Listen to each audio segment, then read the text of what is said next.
AI के बारे में आप जानते हैं? एआई कब काम आता है? एआई क्यों काम आता है? एआई की हमें क्या नीड है? और क्या एआई हर सिचुएशन में काम आता है? तो आपके इन सभी सवालों का जवाब है मेरे पास। हेलो दोस्तों, मैं हूं दिव्या पांचाल और स्वागत है आप सभी का एक्सेल वाले सर चैनल पर। मैं आपके लिए लेकर आई हूं एक नई वीडियो जिसमें मैं आपको सिखाने वाली हूं एक्सेल में एआई का क्या यूज है। स्टेप बाय स्टेप हम सीखेंगे कि एक्सेल में एआई का कंसेप्ट कहाँ से आया, क्यों आया और क्यों हम एक्सेल में एआई का यूज करते हैं, किस तरीके से अपनी कॉम्प्लेक्स प्रॉब्लम को सॉल्व करते हैं, वो भी एआई की हेल्प से। आपका किसी भी तरीके का डेटा हो, कुछ समझ नहीं आ रहा है तो एआई का यूज करना है। और हाँ, एआई हर सिचुएशन में काम नहीं करता, जहां पर नहीं करता वो भी मैं आपको बताऊंगी। साथ साथ किस तरीके के प्रॉम्प्ट एआई को चाहिए होते हैं, कैसे प्रॉम्प्ट लिखते हैं, वन बाय वन यानी डिटेल में मैं आपको सिखाने वाली हूँ, वो भी पूरा इस वीडियो के अंदर। तो अगर आपको भी डिटेल में सीखना है तो आपको इस वीडियो को पूरा एंड तक देखना होगा। तो चलिए शुरू करते हैं। हेलो फ्रेंड्स, चलिए शुरू करते हैं। एक्सेल के अंदर एआई का क्या यूज़ है और एक्सेल के अंदर एआई कहाँ पर, किस तरीके से, कब और कैसे यूज़ किया जाता है, वो हम इस वीडियो के अंदर देखने वाले हैं। अब एआई में मैं किस चीज़ का यूज़ करने वाली हूँ आपको बता देती हूँ। एआई आर्टिफिशियल इंटेलिजेंस, जिसमें मैं आपको बताने वाली हूँ कि एक्सेल के अंदर आप चैट जीपीटी को किस तरीके से यूज़ कर सकते हैं। वो भी एक एआई है, उस एआई का हम क्या क्या यूज़ करने वाले हैं वो देख सकते हैं। अब यहाँ पर हम एआई को थोड़ा सा चैलेंज करने वाले हैं कि एआई हमारे कितने टास्क कंप्लीट कर पाता है, कितने टास्क नहीं कंप्लीट कर पाता है, और क्या एआई वो सारी सिचुएशन में काम करेगा जो हम उसको देते हैं, और क्या वो सारे काम कर पाता है। यानी एक्सेल के अंदर हम उसको कैसे कैसे चैलेंजेस देने वाले हैं वो देखेंगे। और साथ साथ मैं आपको सिखाऊंगी कि किस तरीके से अगर वो कर पाता है तो किस तरीके से उसको काम में लाया जाता है। यानी चैट जीपीटी से काम करने का, यानी एआई से काम करने का, वो भी एक्सेल के अंदर एक तरीका होता है जिसको हम बोलते हैं प्रॉम्प्ट। अगर प्रॉम्प्ट सही होगा तो हम सारे काम आसानी से कर पाते हैं। कई बार प्रॉम्प्ट की गलती की वजह से वो आंसर नहीं दे पाता, या फिर कई बार ये होता है कि चैट जीपीटी वो आंसर दे ही नहीं पाएगा, इस सिचुएशन में वो आपको नहीं दे पाता। ऐसा नहीं आंसर दे नहीं पाएगा, कुछ चीज़ें हैं, कुछ लिमिटेड चीज़ें जहाँ पे वो फेल हो जाएगा या वो उसको नहीं समझकर ढंग से नहीं कर पाया, क्योंकि अब ह्यूमन जैसा काम करता है लेकिन ह्यूमन है तो नहीं, तो उसकी वजह से वहाँ पर कई जगह वो थोड़ा सा रह जाएगा। लेकिन मैं ज़्यादा से ज़्यादा कोशिश करूँगी कि वो यहाँ पर सारे काम करके दिखाए और जो मैं करवाने वाली हूँ वो कर पाए। तो सबसे पहला जो टास्क हमने दिया है चैट जीपीटी को यानी एआई को, वो है डैशबोर्ड क्रिएट करना। आप खुद जानते हैं कि एक डैशबोर्ड क्रिएट करने में कितनी ज़्यादा मेहनत लगती है और कितना ज़्यादा टाइम लगता है। अब चलिए, मेहनत तो लगेगी ही, लेकिन सबसे ज़्यादा प्रॉब्लम आती है कि डैशबोर्ड पे हम नहीं समझ पाते कि किस तरीके के डेटा पर कितने पीवट टेबल्स बनाएं, किस अमाउंट का सम करें, किस तरीके का चार्ट क्रिएट करें, कहाँ पर उनको प्लेस करें और किस तरीके से वैल्यूज़ को अरेंज करें जो हमारा डैशबोर्ड क्रिएट हो जाए। डैशबोर्ड बनाना इतना इजी नहीं है, वो भी एक्सेल के अंदर हम डैशबोर्ड बना रहे हैं। तो क्या चैट जीपीटी यानी एआई हमारी हेल्प कर पाएगा उसके अंदर? चलिए देख लेते हैं। सबसे पहले आपको क्या करना है, गूगल पे जाना है। गूगल पे आप जाएंगे, वहाँ पे चैट जीपीटी आप टाइप करेंगे, एंटर करेंगे, ओपन हो जाएगा। अगर आपने लॉगिन किया होगा तो आसानी से ओपन हो जाएगा। अगर आपने अभी तक लॉगिन नहीं किया है तो अपनी ईमेल आईडी से आप इसको ईजिली लॉगिन कर सकते हैं। जैसे आप कोई भी वेबसाइट लॉगिन करते हैं वैसे सिंपली इसको भी लॉगिन करेंगे, आसानी से लॉगिन हो जाएगा। अब सबसे मेन चीज़, सबसे इम्पॉर्टेंट चीज़ जो है यहाँ पर चैट जीपीटी पे, वो क्या है? वो है प्रॉम्प्ट। सबसे ज़्यादा इम्पॉर्टेंस है प्रॉम्प्ट की। अगर प्रॉम्प्ट करेक्ट होगा तो आपका काम हो जाएगा। अब हमें क्या प्रॉम्प्ट देना है, क्या इन्फॉर्मेशन देनी है? हमें बताना है कि हमें इस डेटा पर एक डैशबोर्ड क्रिएट करना है। क्या सिर्फ इतना सही काम है कि डैशबोर्ड क्रिएट करना है? यही लिख देंगे तो वो हमें शायद नहीं कुछ भी दे पाएगा। लेकिन हमें किस तरीके से प्रॉम्प्ट लिखना है, पूरा प्रॉम्प्ट, क्योंकि प्रॉम्प्ट एक तरीके की इन्फॉर्मेशन है जिसको चैट जीपीटी तक देना वो बहुत इंपॉर्टेंट है, वो भी करेक्ट वे में। अगर आप उसको करेक्ट वे में डिस्क्राइब करेंगे so it is very important. किस तरीके से प्रॉम्प्ट लिखते हैं चलिए आपको दिखाती हूँ। अब यहाँ पर हमें क्या करना है, एक डैशबोर्ड क्रिएट करना है अपने डेटा पर। तो उसको हम किस लैंग्वेज में किस तरीके से मेंशन करेंगे? देखिए, आप किसी भी तरीके की लैंग्वेज में काम कर सकते हैं। आपको हिंदी में लिखना है हिंदी में लिखिए, आपको इंग्लिश में लिखना है आप इंग्लिश में काम कर सकते हैं, ऐसा नेसेसरी नहीं है। लेकिन यहाँ पे प्रॉम्प्ट लिखने का तरीका यानी पॉइंट टू पॉइंट अपनी बात कहनी है, ज़्यादा कुछ नहीं मेंशन करना है। जैसे कि मैं यहाँ पर आपको एक प्रॉम्प्ट लिख के दिखाती हूँ। मैंने यहाँ पर चैट जीपीटी को मेंशन किया, I have an Excel data in which कितने कॉलम्स हैं हमारे इस टेबल में? 1 2 3 4 5 6 कॉलम्स हैं। 6 कॉलम्स, नेम, क्या क्या नाम है इनके वो मेंशन करने हैं आपको। Group, product name, orders pending, orders completed, total order, sales revenue, ये सारे नाम आपको लिखने हैं। अगर मैं यहाँ से कॉपी करके लिख लूँ, कंट्रोल सी से कॉपी कर लिया मैंने नेम्स को, और मैं डायरेक्ट यहाँ प्रॉम्प्ट पे जाके यहाँ पेस्ट कर देती हूँ। तो ये कुछ इस तरीके से है, मैंने यहाँ से कट कर दिया इमेज को। आ गए हैं, क्या नाम है, ग्रुप, ग्रुप को हटा देते हैं हम, ग्रुप के अकॉर्डिंग नहीं कुछ भी करेंगे। प्रोडक्ट नेम, उसके बाद है आपके पास कौन सा कॉलम, ऑर्डर्स पेंडिंग, और यहाँ पर आपके पास है कितने ऑर्डर्स कंप्लीटेड हैं, टोटल ऑर्डर्स कितने हैं, एंड लास्ट है आपके पास सेल्स रिवेन्यू। तो हमने ये मेंशन कर दिया है। हमने बोला I have an Excel data in Excel in which 6 columns, name, product name, orders pending, orders completed, total orders and sales revenue. How to create dashboard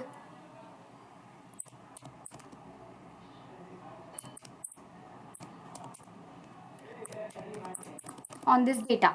ये प्रॉम्प्ट हमने लिख दिया है। अब हम क्या करेंगे, एंटर करेंगे, देखते हैं चैट जीपीटी हमें क्या देता है, हमने कितना सही प्रॉम्प्ट लिखा है, उसके लिए वेट करते हैं। देखिए यहाँ पर इसने मुझे क्या दिया है, स्टेप्स दे दिए हैं डेटा के अकॉर्डिंग। उसने इमेजिन कर लिया है कि क्या प्रोडक्ट होंगे उसने अपने अकॉर्डिंग, और उसने बताया कि आप किस तरीके से इस पर आप डैशबोर्ड क्रिएट कर सकते हैं। तो सबसे पहले क्या बोला गया, हम फॉलो करेंगे चैट जीपीटी के इंस्ट्रक्शन को। यहाँ पर हमें बिल्कुल भी डैशबोर्ड बनाना नहीं आता है, लेकिन हम फॉलो करेंगे अगर चैट जीपीटी के इंस्ट्रक्शन को, तो क्या हम डैशबोर्ड बना पाएंगे। चलिए देख लेते हैं। सबसे पहले यहाँ क्या है, ऐड पिवट टेबल। सबसे पहले आपको पिवट टेबल बनानी है। Total orders by product, sales revenue by product, orders completed versus order pending, ये आपको देखना है। उसके बाद यहाँ पे क्या करना है, how to create pivot table, select any cell in your table, go to insert tab. उसने पूरे इंस्ट्रक्शन दिए हैं कि आप पिवट टेबल कैसे क्रिएट कर सकते हैं, सारे इंस्ट्रक्शन आपको दिए हैं। वो ज़रूरत नहीं है आपको यहाँ पढ़ने की, क्योंकि मैंने अपनी लास्ट वीडियो बनाई है पिवट टेबल के ऊपर, आप जाकर उसको देखिए। इतना डिटेल में मैंने पिवट टेबल को समझाया है कि अगर आप उस वीडियो को एक बार देख लेंगे तो आप मास्टर हो जाएंगे पिवट टेबल के अंदर। उसका लिंक मैं डिस्क्रिप्शन में डाल दूंगी, आप जाकर उसको देख लीजिएगा। अब यहाँ पर नेक्स्ट स्टेप क्या है, स्टेप 3, चार्ट्स कौन कौन से ऐड करने, बताया है हमें किस तरीके के चार्ट्स बनाने। सबसे इंपॉर्टेंट चीज़, सबसे ज़्यादा मुश्किल होती है कि किस तरीके के डेटा पे कौन सा चार्ट बनेगा, वो सबसे इंपॉर्टेंट है। स्लाइसर कौन कौन से ऐड करने हैं वो हमें यहाँ पे बता दिया है। Step 5, create the dashboard sheet, एक डैशबोर्ड शीट बनानी है अलग से, जिसमें हम ये सब इंसर्ट करने वाले हैं। फाइनल टचेस क्या क्या देने हैं, शेप्स बनाना, लेजेंड्स बनाना, वो सब। तो चलिए देखते हैं कि किस तरीके से हमारी ये हेल्प करता है। तो यहाँ से स्टेप 1 तो हमारे पास है, यानी डेटा हमारे पास है। स्टेप 2 से शुरुआत करते हैं। Pivot table, total orders by product. यहाँ पर हम क्या करेंगे, टोटल ऑर्डर्स बाय प्रोडक्ट के अकॉर्डिंग एक पिवट टेबल बनाएंगे। चलिए देख लेते हैं कितने ऑर्डर्स हैं। एक शीट मैंने इंसर्ट कर दी है यहाँ पर, पिवट टेबल हम यहाँ पर बनाएंगे। यहाँ पर आपको सिर्फ क्या करना है, ऑल्ट एंड वी प्रेस करना है, जिससे पिवट टेबल का ये बॉक्स ओपन हो जाएगा, या फिर आप इंसर्ट ऐप पर जाएं, यहाँ पर पिवट टेबल का ऑप्शन आपको दिखेगा, इस पर आप क्लिक करेंगे तो यहाँ पर पिवट टेबल का ये बॉक्स ओपन हो जाएगा, जिससे आप पिवट टेबल इजीली क्रिएट कर सकते हैं। हम न्यू वर्कशीट पे पिवट टेबल बना रहे, किसके अकॉर्डिंग बोला गया है हमें बोला गया है प्रोडक्ट के अकॉर्डिंगली, और यहाँ पर हमें टोटल कितने हैं उसके अकॉर्डिंगली हमें देखना है। प्रोडक्ट और टोटल के अकॉर्डिंगली हम यहाँ पर एक पिवट टेबल क्रिएट करने वाले। तो प्रोडक्ट नेम हमने ले लिए हैं रोज़ के अंदर, और यहाँ पर टोटल ऑर्डर्स मैंने ले लिया वैल्यूज़ के अंदर। चलिए बहुत इजी हो गया है यहाँ पर टोटल ऑर्डर्स, और हमने क्या कहते हैं अपना जो प्रोडक्ट है वो हमने इस तरीके से यहाँ पर इंसर्ट कर दिए।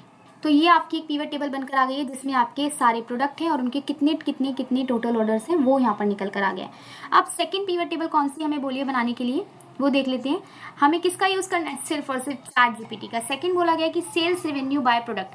अब आपको सेल्स रेवेन्यू के अकॉर्डिंग एक और पिवट टेबल बनानी है, जो हम यहाँ पर इसी शीट पे सारी पिवट टेबल बनाने वाले हैं, जिससे हमें बार बार अलग अलग शीट पे देखने में किसी भी तरीके की मुश्किल ना हो। ऑल्ट एंड वी मैंने प्रेस किया और एग्जिस्टिंग वर्कशीट पे जाएंगे।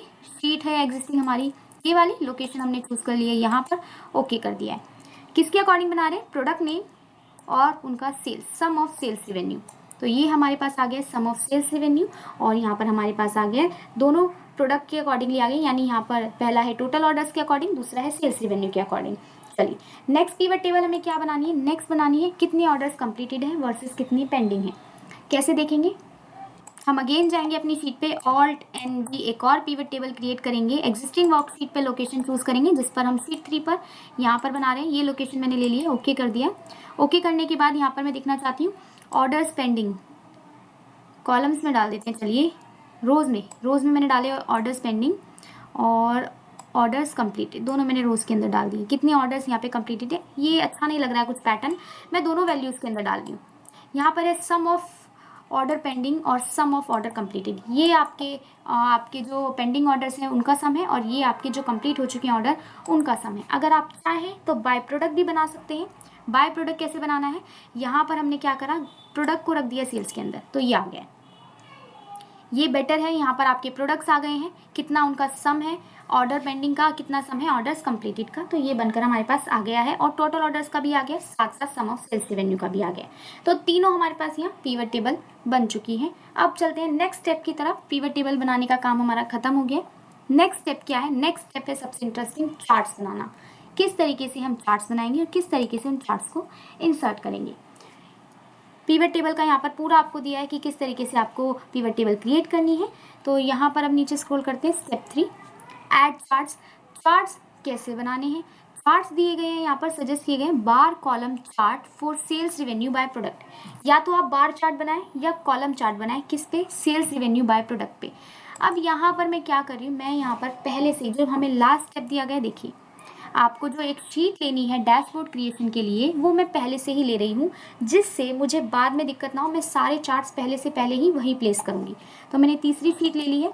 जितना मुझे आइडिया है डैशबोर्ड के लिए क्या होता है, आइडिया तो नहीं मुझे पता है, लेकिन मैं एक अंदाजे से यानी आपके तरफ से बोल रही हूँ। अगर डैशबोर्ड नहीं आता तो हम किस तरीके से बात करेंगे और किस तरीके से उसे देखेंगे। व्यू टैब पर जाएंगे और मैं ग्रिड लाइन्स को ऑफ कर रही हूँ। ग्रिड लाइन्स मैंने ऑफ कर दी है। ग्रिड लाइन्स ऑफ करने के बाद यहाँ पर अब हम एक एक करके अपनी चीज़ों को अरेंज करेंगे। सबसे पहले मैं यहाँ इंसर्ट पे जाके शेप ले रही हूँ, थोड़ा डिज़ाइन के लिए, क्योंकि वहाँ लिखा हुआ है कि आप शेप वगैरह लेके आपको ये सब इंसर्ट करना है, अच्छे से सेटअप करना है। मैंने एक शेप लिया राइट साइड, थोड़ा नीचे तक ले लेंगे, ये शेप ले लिया मैंने। मेरा जो डैशबोर्ड होने वाला है थोड़ा सा ब्लैक ग्रे के कॉम्पैक्ट में होने वाला है। आपका जैसा इच्छा है, आपकी जैसे कलर आपको पसंद है वैसा आप बना सकते हैं। तो मैंने यहाँ पर ये कलर ले लिया। चलिए अब मैं ऊपर थोड़ा स्पेस छोड़ूँ, क्योंकि यहाँ पर भी मैं कुछ ऐड करूँगी बाद में, अभी तो नहीं। अब यहाँ पर हमें चार्ट्स बनाने हैं। डेटा पर जाएंगे, यहाँ पे चार्ट्स कैसे बनाने हैं, इस डेटा पर आपको चार्ट बनाना है। इसके अकॉर्डिंग, किसके अकॉर्डिंग, यहाँ पर आपको प्रोडक्ट के अकॉर्डिंग और सम ऑफ टोटल ऑर्डर्स के अकॉर्डिंग बनाना है। तो मैं चार्ट पिवट टेबल से नहीं, मैं चार्ट मैंने यहाँ पर देख लिया कि क्या है मेरा sum of total order, pivot table से हमें पता चल रहा है। लेकिन जो मैं चार्ट बनाऊंगी वो मैं यहाँ पर अपनी टेबल के अकॉर्डिंगली बनाऊंगी। इस टेबल के अकॉर्डिंगली मैं चार्ट क्रिएट करने वाली हूँ। इस टेबल के अकॉर्डिंगली मैं चार्ट क्रिएट करने वाली हूँ। सबसे पहले इसको टेबल में कन्वर्ट कर देते हैं। सेलेक्ट किया, कंट्रोल टी से मैंने टेबल में कन्वर्ट कर दिया है और ओके कर दिया। ओके करने के बाद यहाँ पर आप जाएंगे डिज़ाइन पे। जैसे ही आप डेटा को टेबल में कन्वर्ट करते हैं, उसका एक डिज़ाइन का टैब ओपन हो जाता है, जिसका बहुत ज़्यादा बेनिफिट है। पहला बेनिफिट ये है कि आप यहाँ से टोटल रो अप्लाई कर सकते हैं। तो यहाँ पर मेरे पास सारे आ गए हैं। मैंने यहाँ पर देखा कितने ऑर्डर पेंडिंग है, सम ऑफ ऑर्डर पेंडिंग। आप चाहें, यानी जो आपको ChatGPT ने इंस्ट्रक्शन दिया पिवट टेबल क्रिएट करने का, मैं डायरेक्ट इससे भी सारा डैशबोर्ड क्रिएट कर सकती हूँ। ऑर्डर कंप्लीटेड, टोटल ऑर्डर, सम निकाल लिया मैंने हर चीज़ का। चलिए मैं थोड़ा इससे भी बताऊंगी और थोड़ा मैं आपकी पिवट टेबल से भी यहाँ पर आपको बताऊंगी। तो यहाँ पर मैं जो चार्ट क्रिएट करने वाली हूँ, पहला चार्ट दिया गया है मुझे कि मुझे यहाँ पर प्रोडक्ट और सेल्स रेवेन्यू के अकॉर्डिंग या तो बार चार्ट या कॉलम चार्ट बनाना है। तो मुझे लगता है इससे बार चार्ट बेटर रहेगा। इंसर्ट टैब पर जाएंगे और यहाँ से आप चार्ट क्रिएट करेंगे। बार चार्ट हमें बनाना है। चार्ट टाइप देख लेते हैं कौन सा हमें बनाना है। रिकमेंडेड चार्ट पे जाएंगे, यहाँ पर ऑल चार्ट्स पे गए हम और बार चार्ट। यहाँ पर बार चार्ट कुछ इस तरीके से होता है। मैंने बार चार्ट यहाँ पर ले लिया है, ओके कर दिया है। ओके करने के बाद अब ये सब पे बन गया है, पूरे डेटा को उसने ले लिया है। यहाँ पर ये प्रॉब्लम आपको आएगी। यहाँ पर क्या हुआ है, पूरे डेटा को उसने ले लिया, जैसे थोड़ी सी हमें प्रॉब्लम होगी। हम क्या करेंगे, हम जाएंगे यहाँ पर सेलेक्ट डेटा पर और यहाँ से जो डेटा हमें चाहिए सिर्फ वही डेटा हम लेंगे, बाकी का नहीं लेंगे। या फिर आप क्या कर सकते हैं, एक और तरीका है, हमें प्रोडक्ट और सेल्स रेवेन्यू के अकॉर्डिंग बनाना है। चलिए मैंने सेलेक्ट किया प्रोडक्ट को, कंट्रोल प्रेस करके मैंने सेलेक्ट किया सिर्फ और सिर्फ सेल्स रेवेन्यू को। और यहाँ से हम जाएंगे किस पर, यहाँ से हम जाएंगे इंसर्ट टैब पर और उसके बाद यहाँ पर हम चार्ट लेंगे, रिकमेंडेड चार्ट, और यहाँ से all chart, then bar chart. Bar chart हम बना रहे हैं जैसा कि हमें ChatGPT ने कहा था। ओके कर देंगे तो एक बार चार्ट बन के आ गया, सिर्फ और सिर्फ आपके सेल्स रेवेन्यू और यहाँ से आपके प्रोडक्ट्स के अकॉर्डिंग सारे प्रोडक्ट के नेम है और किसकी कितनी सेल्स है वो यहाँ पर मुझे दिखा दिया गया है। बहुत अच्छा हुआ है यहाँ पे। अब इस चार्ट को मैं मूव कर सकती हूँ, मूव चार्ट पे क्लिक करना और यहाँ से हम जा रहे हैं इस चार्ट को लेके कौन सी शीट पर, जिस शीट पर हम अपना डैशबोर्ड क्रिएशन कर रहे हैं, जो कि है शीट नंबर 4, और ओके कर दिया। तो ये आपकी डैशबोर्ड की शीट आ गई। इसको नाम दे देते हैं, ज़्यादा बेटर रहेगा, जिससे हमें बार बार कन्फ्यूजन नहीं होगी। तो मैंने इसे नाम दे दिया है डैशबोर्ड। ठीक है, अब इसको ऐसे ही रखेंगे? नो, ऐसे तो नहीं रखेंगे, चलिए बाद में देखेंगे। अभी तो बना देते हैं चार्ट्स, बाद में देखेंगे कि क्या करना चाहिए इसके अंदर। और दूसरा चार्ट हमें बोला गया है, दूसरा चार्ट यहाँ पर बोला गया है कि आपको बनाना है एक stacked column chart for orders pending versus completed. एक स्टैक्ड कॉलम चार्ट बनाना है कि कितने ऑर्डर पेंडिंग है और कितने कंप्लीटेड है, जो कि बहुत अच्छे से हमें शो कर देगा। तो कैसे बनाएंगे? अगेन मैं जा रही हूँ यहाँ पर, और कितने ऑर्डर कंप्लीटेड है, कितने यहाँ पर ऑर्डर जो है पेंडिंग है, उसके अकॉर्डिंगली हमें एक स्टैक चार्ट बनाना है। तो मैं यहाँ से सिर्फ इतना डेटा ले रही हूँ, ऑर्डर पेंडिंग और ऑर्डर कंप्लीटेड, इसके अकॉर्डिंगली मैं एक चार्ट बना रही हूँ। अब आप बोलेंगे मैं पिवट टेबल के अकॉर्डिंग क्यों नहीं बना रही हूँ? पिवट टेबल का स्टेप मुझे ChatGPT ने बिल्कुल दिया था, लेकिन जैसा कि मैंने कहा कई बार, ये थोड़ा लंबा प्रोसेस आपको बता सकता है। हम टेबल पे बना रहे हैं, क्योंकि बाद में मैं एक ऐसी चीज़ करने वाली हूँ वो शायद पिवट टेबल से नहीं होगा, इसलिए मैं यहाँ पर टेबल से कर रही हूँ। तो स्टेप्स में उसी की फॉलो करिए, बस मैं पिवट टेबल मैंने आपको बना के दिखा दिया, जिससे आपका डेटा अलग अलग सेपरेट हो गया। लेकिन चार्ट्स में इसी डेटा से बना रही हूँ जिसको मैंने टेबल में कन्वर्ट किया है। विदाउट टेबल में कन्वर्ट किया आप ये काम नहीं कर सकते। बहुत ज़रूरी है कि आप उसको टेबल में कन्वर्ट करें। सिलेक्ट किया, उसके बाद आप जाएंगे इंसर्ट टैब पर, और यहाँ से आप जाएंगे अगेन चार्ट्स पर, और आपको कौन सा चार्ट बनाने को बोला गया? एक स्टैक चार्ट। तो यहाँ पर ऑलरेडी दो चीज़ें हैं, तो स्टैक चार्ट अपने आप आ रहा है, लेकिन column chart, stacked column chart. अब इसका क्या पैटर्न चाहिए, वो पैटर्न आप देख सकते हैं, ये प्रोडक्ट के अकॉर्डिंग है सारे। अब आप चाहते हैं कि प्रोडक्ट सिलेक्ट हो या नहीं हो, आप चाहते हैं कि प्रोडक्ट सिलेक्ट हो या ना हो। चलिए, मैं ऐसा क्यों बोल रही हूँ, मैंने इसको सिलेक्ट किया। सिलेक्ट करने के बाद यहाँ पर हम इसके दोनों के अकॉर्डिंग भी बना सकते हैं, कितने ऑर्डर पेंडिंग है, कितने ऑर्डर कंप्लीटेड है, सिर्फ इसके अकॉर्डिंग भी यहाँ पर हम चार्ट बना सकते हैं। कैसे? या फिर आप इसको पिवट टेबल से भी बना सकते हो, यहाँ पर इसको पिवट टेबल से भी बना सकते हो। ये आपका यहाँ पर आएगा, एनालाइज पे जाके पिवट चार्ट आएगा, या फिर आप यहाँ पर जाएं और यहाँ पे ये चार्ट है आपका स्टैक्ड कॉलम चार्ट, ये बनकर आ रहा है। लेकिन इसमें हमें क्या चाहिए? मैंने क्लिक किया, ओके किया, लेकिन मुझे इसमें नाम नहीं चाहिए, प्रोडक्ट हमें यहाँ पर नहीं चाहिए। तो हम क्या करेंगे, मैं यहाँ पर अगर सिर्फ इन दो कॉलम्स पे अगर चार्ट क्रिएट करना चाहती हूँ, मैंने सेलेक्ट किया है। सेलेक्ट करने के बाद अगेन इंसर्ट पे जाएंगे, चार्ट पे आप जाएंगे, और यहाँ से ये चार्ट आपका बन के आ रहा है। लेकिन प्रॉब्लम ये है, वो बार बार मुझे देगा ही, पिवट टेबल में वो मुझे ये दे ही रहा है, ये दोनों चीज़, यानी कौन से प्रोडक्ट का क्या डेटा है वो मुझे यहाँ पर प्रेजेंट करेगा ही करेगा। तो यहाँ पर अभी इसका तो हम कुछ नहीं कर सकते, क्या कर सकते हैं, लेकिन हम इसको बाद में रिमूव कर सकते हैं। अगर हम चाहें तो बाद में इसको हम रिमूव कर सकते हैं। बिल्कुल, कॉलम चार्ट हमने बना दिया, इसको भी कहाँ मूव करना है? आप जाएंगे डिज़ाइन पे, मूव चार्ट पे आप जाएंगे, इसको भी हम मूव करने वाले हैं डैशबोर्ड वाली शीट पे, ओके कर देंगे। तो एक चार्ट हमारा ये बनकर आ गया। अब दोनों चार्ट अलग अलग चीज़ों से बने, वो पिवट टेबल से बना, और ये किससे बना है? ये बना है आपकी टेबल से, यानी ये वाला टेबल से बना है, और ये पिवट टेबल से बना है। चलिए, थर्ड चार्ट कौन सा बोला है हमने? हम स्टेप फॉलो कर रहे हैं बस। Pie chart for product wise share of total orders. यहाँ पर हम टोटल ऑर्डर का कितना कितना % शेयर है उसके लिए भी चार्ट बना सकते हैं, यानी प्रोडक्ट वाइज कितना कितना शेयर है उसके अकॉर्डिंग भी चार्ट क्रिएट कर सकते हैं। ये चार्ट भी मैं क्या कर रही हूँ, मैं यहाँ पर जाऊँगी अपनी शीट पर अगेन, और यहाँ से इस पर से लूँगी यहाँ पे अपनी टेबल से। चलिए, कैसे करना है? यहाँ पर हमें प्रोडक्ट के अकॉर्डिंग, उनके सेल्स रेवेन्यू का परसेंटेज के अकॉर्डिंग हम यहाँ पर ये चार्ट क्रिएट करने वाले हैं। क्या करना है? दोनों को सिलेक्ट किया, लेकिन पाई चार्ट, कंट्रोल प्रेस किया और ये सिलेक्शन कर लिया। सिलेक्शन कर लिया, सिलेक्शन करने के बाद यहाँ पर आप जाएंगे, सिलेक्शन करने के बाद यहाँ पर आप जाएंगे इंसर्ट पे। इंसर्ट पे जाने के बाद आपको यहाँ पे पाई चार्ट बनाना है, तो यहाँ से हम पाई चार्ट ले लेंगे। ये हमने पाई चार्ट बना लिया है, लेकिन इस पाई चार्ट में बहुत सारी चीज़ें हैं जो हम चेंज करने वाले हैं, बिल्कुल चेंज करने वाले हैं, लेकिन यहाँ पर नहीं, बताऊंगी आपको कहाँ करने वाले हैं। अभी तो इसको सिर्फ मूव चार्ट पे क्लिक करके आप ले जाएंगे अपनी डैशबोर्ड वाली शीट पर। ओके, 3 तरीके के चार्ट मैंने बना दिए हैं। चलिए, चार्ट बनाने के बाद नेक्स्ट स्टेप क्या है? एक और चार्ट बनाने को बोला है, line chart if showing trends over time if you add a date column. अगर डेट कॉलम हमारे पास होता तो हम एक लाइन चार्ट बना सकते थे, एक ट्रेंड्स के अकॉर्डिंग कि कितनी डेट को कितना ऑर्डर, इस तरीके से हम वो बना सकते थे। लेकिन डेट का कॉलम हमारे पास नहीं है, तो इसको स्किप कर देते हैं। अब नीचे आ जाते हैं स्लाइसर, हमें स्लाइसर ऐड करनी है। क्लिक ऑन पिवट टेबल और स्लाइसर। देखिए, मैंने इसलिए डेटा को टेबल में कन्वर्ट किया है क्योंकि हमें नीड होने वाली है स्लाइसर्स की। तो स्लाइसर हम टेबल के अकॉर्डिंग भी बना सकते हैं और पिवट टेबल के अकॉर्डिंग भी, दोनों में से किसी चीज़ के अकॉर्डिंग भी आप स्लाइसर बना सकते हैं। चूज अ प्रोडक्ट नेम और any other filter criteria. Get a pivot table, यहाँ पे स्टेप्स दिए गए हैं कि किस तरीके से आप स्लाइसर ऐड करेंगे ऑप्शनल फिल्टर्स हैं। अब स्लाइसर ऐड करने के बाद आपको क्या करना है, क्रिएट अ डैशबोर्ड शीट, वहाँ पर जो हमने पहले बना दी है, cut and paste pivot chart and slicer into sheet, वहाँ पे कट करके पेस्ट करना है पिवट चार्ट्स को, स्लाइसर्स को। उसके बाद आपको अरेंज करना है नीटली, लेबल्स में कलर्स करना है। ये सब चलिए देख लेते हैं। ये मुझे इसने इंस्ट्रक्शन दिए, क्या होता है इनको करने के बाद, क्या वो डैशबोर्ड जैसा लगेगा। मैं यहाँ पर सब कर दूंगी। यहाँ पर मुझे बोला गया लेबल्स को अरेंज करना है, कलर्स करना है। यहाँ पर फॉर्मेटिंग मेरी बड़ी अच्छी है, मैं आपको भी सिखाऊंगी कैसे की जाती है, तो वो मैं कर देती हूँ यहाँ पे। तो क्या उससे एक डैशबोर्ड बन पाएगा, चलिए देख लेते हैं। सबसे पहले यहाँ पर मेरे पास ये चार्ट है, एक एक चार्ट पे फोकस करेंगे, ये वाला चार्ट। अब इसमें किस चीज़ की आपको नीड है, किस चीज़ की नीड नहीं है, क्या इसका कलर आपको रखना है, हमारा थीम क्या है, ब्लैक और ग्रे थीम होने वाला है हमारा, तो उसके अकॉर्डिंगली मैं यहाँ पर चार्ट को देखने वाली हूँ।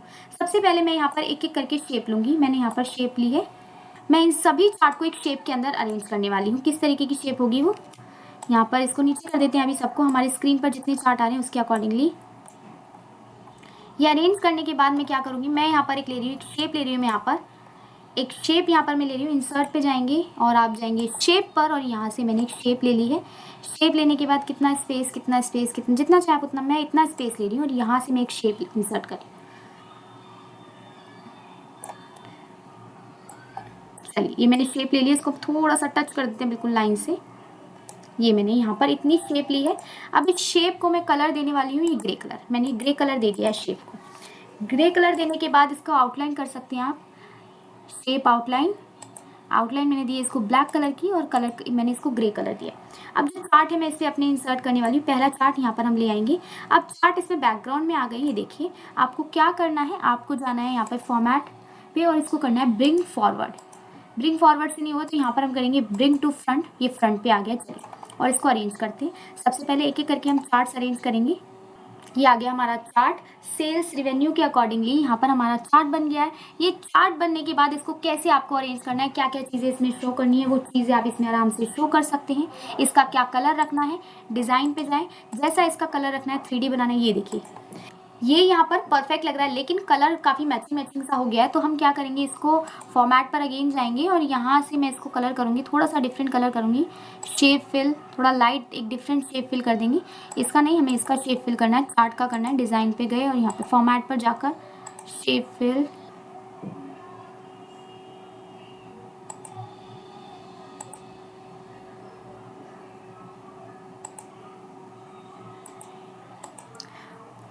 ओके। तो मैंने अपने नंबर्स को तो मैंने कर दिया वाइट कलर में, जो भी टेक्स्ट है नंबर से, और चार्ट को मैंने ब्लैक कलर का कर दिया यहाँ पे।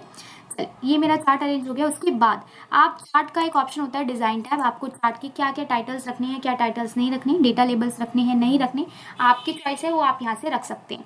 तो मैं यहाँ से इसकी एक्सेस हटा रही हूँ। कौन से वाले एक्सेस, मैं यहाँ से हटा रही हूँ इसके प्राइमरी हॉरिजॉन्टल वाले एक्सेस, क्योंकि नंबर्स हमारे पास हैं, यानी जो डेटा लेबल्स है वो हमारे पास यहाँ है, तो हमें ज़रूरत नहीं है, तो मैंने यहाँ पर हटा दी। ऐसी बात नहीं है, ज़रूरत होती है कई बारी, लेकिन मुझे नहीं लगी यहाँ पर, तो मैंने उसको रिमूव कर दिया।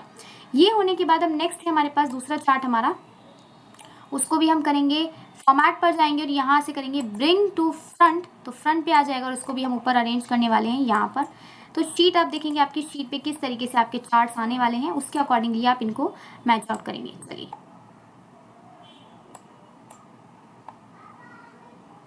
काफ़ी अच्छे से आपको इसे अरेंज करना है, कि चीज़ों को लाइनों को देखकर। यहाँ पर मैंने अरेंज कर दिए दोनों चार्ट अपने, यानी ये वाला भी और ये वाला चार्ट भी मैंने अरेंज कर दिया, अच्छे से सेटअप कर दिया है।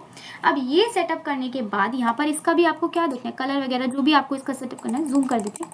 अब सिर्फ हम इस पर फोकस करेंगे। आपको क्या क्या चाहिए, इस पर काफ़ी सारी चीज़ें देखें। यहाँ पर ये लेबल्स आ रहे हैं, मुझे यहाँ से इनको हाइड करना है, हाइड बटन से chart, sum of order pending, sum of ये रखना है, क्या रखना है आपको।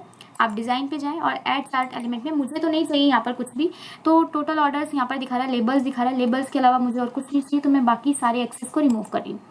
ये भी मैंने रिमूव कर दिया। अगेन एक्सेस पे जाएंगे, वर्टिकल वाले मैंने रिमूव कर दिए। यहाँ पर एक्सेस पर जाकर वर्टिकल हॉरिजॉन्टल दोनों मैंने, प्राइमरी वर्टिकल ये रिमूव कर दिए मैंने। और यहाँ पर इन्हें कहाँ पर प्लेस करना है, जहाँ पर आप चाहें वहाँ पर इन्हें प्लेस कर सकते हैं। ऐड चार्ट एलिमेंट और आप जाएंगे लेजेंड्स पे, लेजेंड्स को कहाँ प्लेस करना है, मुझे यहाँ पर करना है डाउन साइड बॉटम में, बॉटम में मैंने प्लेस कर दिया है लेबल्स को। ये है मेरा सम ऑफ ऑर्डर पेंडिंग और सम ऑफ ऑर्डर कंप्लीटेड, कितना कंप्लीट रखना है, कितना उसको दिखाना है ऑर्डर्स को आपको, वो यहाँ पर आप देख सकते हैं। इसलिए तो यहाँ पर मैंने दोनों चार्ट्स को अरेंज कर दिया। ये अरेंज करने के बाद अब आ गया मेरा पाई चार्ट। पाई चार्ट को कैसे मैं अरेंज करूँगी, चलिए देख लेते हैं। क्लिक किया, फॉर्मेट पर जाएंगे। सबसे पहले तो ब्रिंग टू फ्रंट करते हैं, क्योंकि हमने शेप ली हुई है एक, यहाँ पे चार्ट हमने लिया और इसको किया हमने ब्रिंग टू फ्रंट। ये करने के बाद और हम जाएंगे इस तरीके से इसको अरेंज करने, अरेंज कर दिया। लेकिन ये पाई चार्ट मुझे अच्छा नहीं लग रहा है। अच्छा नहीं लग रहा है मतलब मुझे इस तरीके से नहीं चाहिए। सबसे पहले तो मैंने डिलीट कर दिया। यहाँ पे क्या था, जो ये आपके प्रोडक्ट के नाम आ रहे थे मुझे नहीं चाहिए थे। अब मैं राइट क्लिक करूंगी, मुझे यहाँ पर डेटा लेबल्स ऐड करने, वो मैंने ऐड कर दिए। लेकिन डेटा लेबल्स ध्यान से देखो, डेटा लेबल्स आ रहे हैं नंबर्स में, मुझे नंबर्स में नहीं चाहिए, क्योंकि मैं इनका शेयर काउंट करने वाली हूँ। मुझे चाहिए परसेंटेज में। किसमें? मुझे चाहिए डेटा लेबल्स परसेंटेज में। तो परसेंटेज में लेंगे यहाँ पे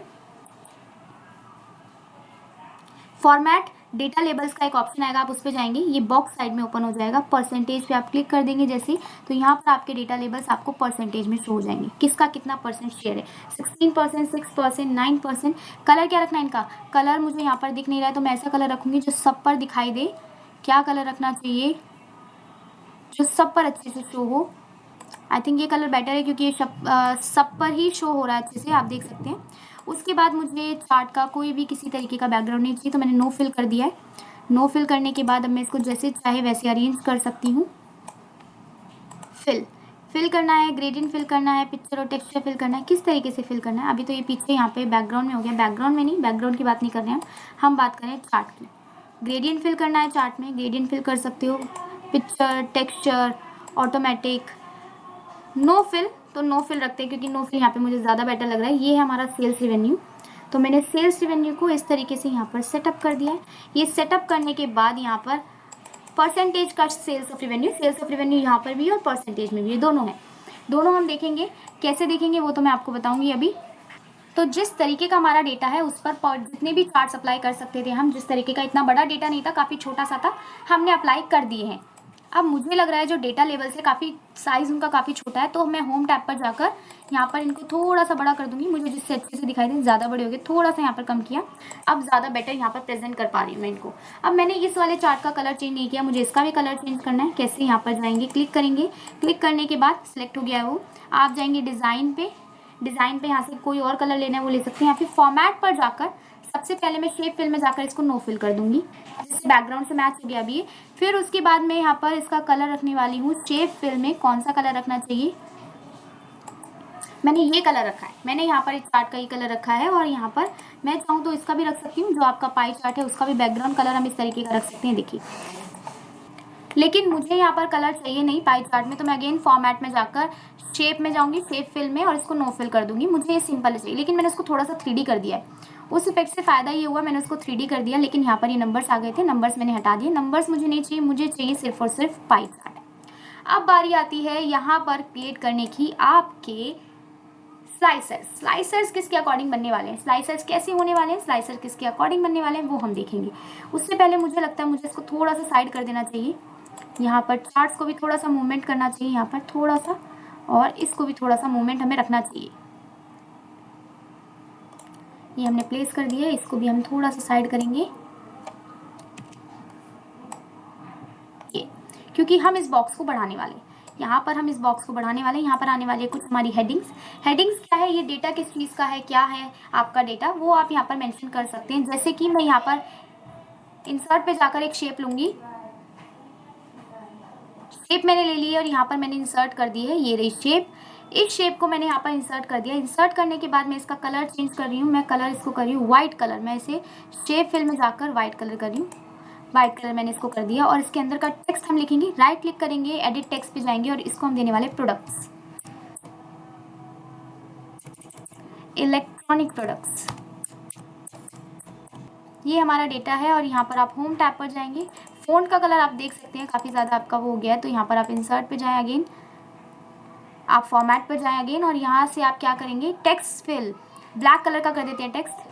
अभी यहाँ पर ब्लैक कलर का हो गया, व्हाइट में था तो पता नहीं चला कि हम यहाँ पर इस तरीके से लिख रहे थे, तो यहाँ पर इसको ठीक कर देते हैं, इलेक्ट्रॉनिक प्रोडक्ट्स, ठीक कर दिया इसको। अभी इसका थोड़ा सा साइज़ बढ़ा देते हैं, थोड़ा सा तो नहीं, बहुत ज़रूरत पड़ेगी साइज़ बढ़ाने की।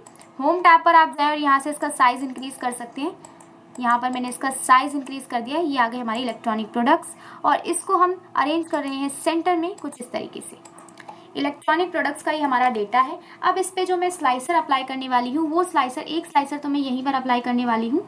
किस तरीके का होने वाला है वो देख लेते हैं। चलिए, स्लाइसर होने वाला है ग्रुप वाइज एक स्लाइसर होने वाला है, क्योंकि आप देख सकते हैं जो मेरे नंबर्स हैं, यानी जो मेरा डेटा है वो यहाँ पर ग्रुप वाइज है। शीट 1 पर हम जाएंगे, अगेन ये देखिए ग्रुप्स के अकॉर्डिंग है। तो टेबल पे भी आप स्लाइसर लगा सकते हैं, जैसा कि मैंने आपको बताया। आप जाएंगे यहाँ पर टेबल डिज़ाइन ऑप्शन पे, इंसर्ट स्लाइसर पे, और यहाँ से हम स्लाइसर लगाएंगे ग्रुप वाइज। ग्रुप के अकॉर्डिंग मैं स्लाइसर लगा रही हूँ, देखिए ग्रुप 1, ग्रुप 2, ग्रुप 3, और राइट क्लिक करेंगे स्लाइसर पे और इसको हम मूव करेंगे, या फिर आप यहाँ से इसको कॉपी करने के बाद आप जाएंगे डैशबोर्ड पे और यहाँ पर पेस्ट कर देंगे। कंट्रोल वी से मैंने पेस्ट कर दिया स्लाइसर सिर्फ पेस्ट नहीं करना, आप बारी है स्लाइसर को अरेंज करने की। आप चाहें यहाँ पर स्लाइसर लगा सकते हैं, या फिर आप चाहें तो यहाँ पर, चलिए यहाँ पर मैं स्लाइसर लगाती हूँ। ऑप्शंस पे जाएं और यहाँ पर स्लाइसर के कॉलम 1, 2, 3 मैं कर रही हूँ, और मैंने इसको यहाँ पे थोड़ा सा इस तरीके से बड़ा कर दिया है। और सेटअप कैसे करेंगे, इस तरीके से, ये देखिए ये मैंने सेटअप कर दिया है। सेटअप करने के बाद मैं हाइट बढ़ा रही हूँ, जो अंदर का पार्ट है यानी ग्रुप्स का, उसकी मैंने हाइट बढ़ा दी है। ये लीजिए ग्रुप 1, ग्रुप 2, ग्रुप 3। हाइट बढ़ाने के बाद इसका कलर चेंज कर देते हैं। क्या कलर होना चाहिए, यहाँ पर मैंने कलर ले लिया है, इसके अलावा कोई और कलर डार्क मुझे यहाँ पर दिखना चाहिए, वो थोड़ा सा स्लाइसर, मैंने ये कलर ले लिया है। चलिए, मैंने ये कलर यहाँ पर अरेंज कर दिया। अब यहाँ पर क्लिक करके दिखाती हूँ आपको ग्रुप 1।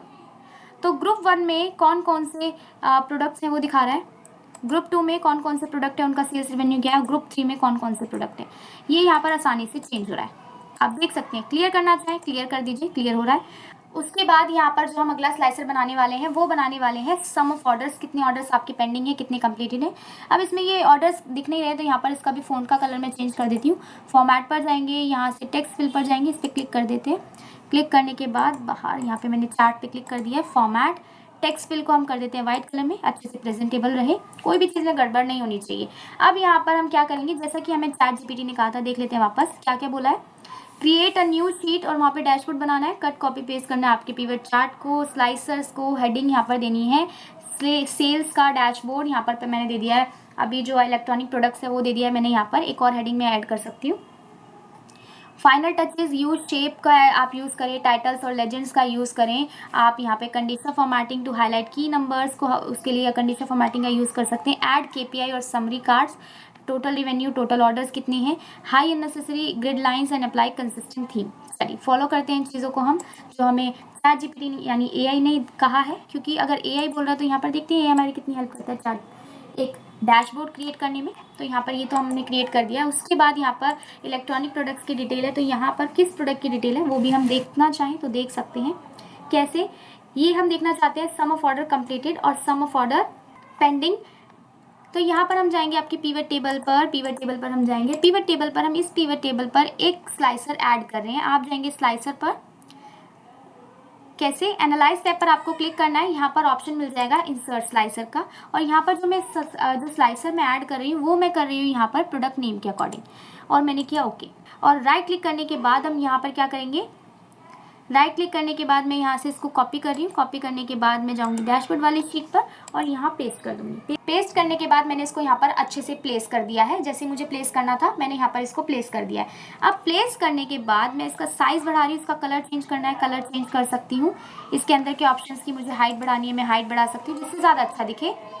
हाइट मैंने बढ़ा दी है। अब देख सकते हैं यहाँ पर ब्लूटूथ स्पीकर, कितने सम ऑफ ऑर्डर है, कितने सम ऑफ ऑर्डर कंप्लीटेड है वो दिखा रहा है, कितने यहाँ पर पेंडिंग ऑर्डर है, कितने यहाँ पे कंप्लीटेड ऑर्डर है वो दिखा रहा है। आप नंबर देखना चाहते हैं तो यहाँ पर क्लिक करें, और यहाँ पर आप क्या करेंगे, क्लिक करने के बाद आपको इस पर डेटा लेबल्स ऐड करने हैं। तो आप डिज़ाइन पे जाएंगे, यानी चार्ट के डिज़ाइन पे, ऐड चार्ट एलिमेंट पे जाएंगे और डेटा लेबल्स पे, और मैं डेटा लेबल्स इनसाइड एंड पे ऐड कर रही हूँ। मैंने ऐड कर दिए यहाँ पे 25/5, तो मुझे हर एक प्रोडक्ट का दिखा रहा है।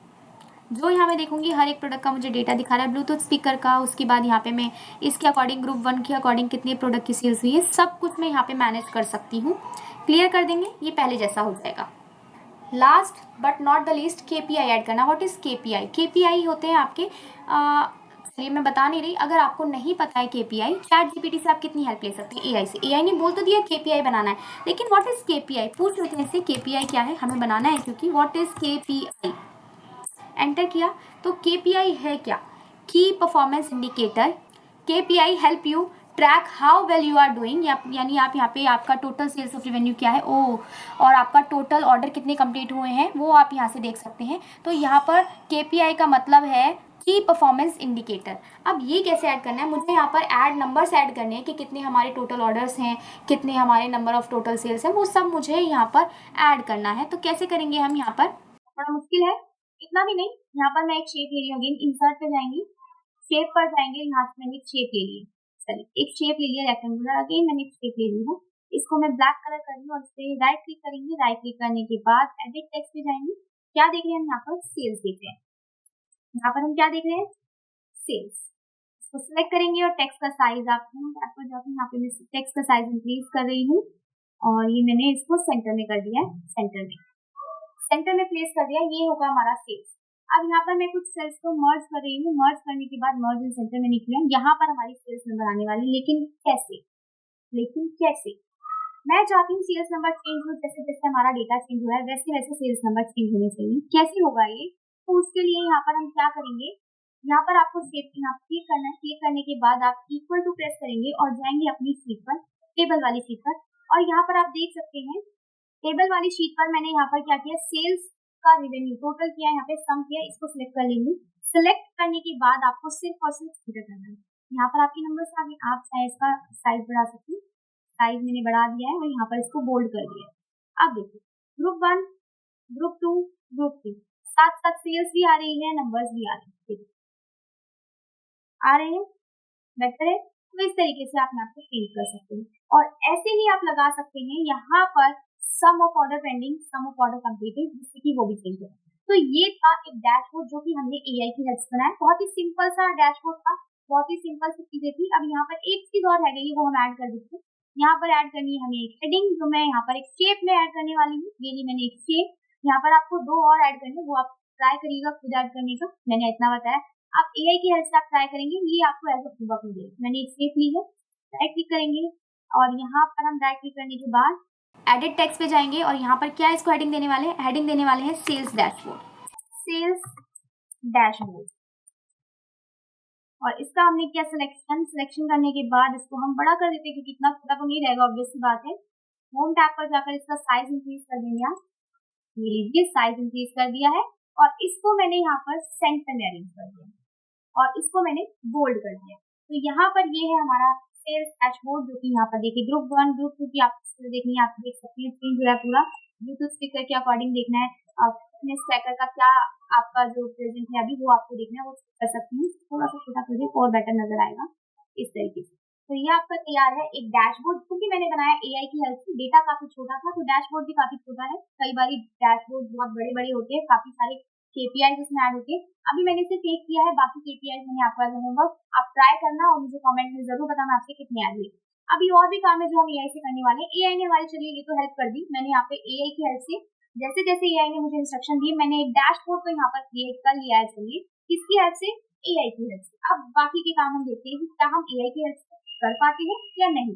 तो चलिए फिर AI की हेल्प से हमने डैशबोर्ड बनाना तो सीख ही लिया है। ChatGPT ने यानी AI ने हमारी हेल्प की कि हम डैशबोर्ड कैसे क्रिएट कर सकते हैं।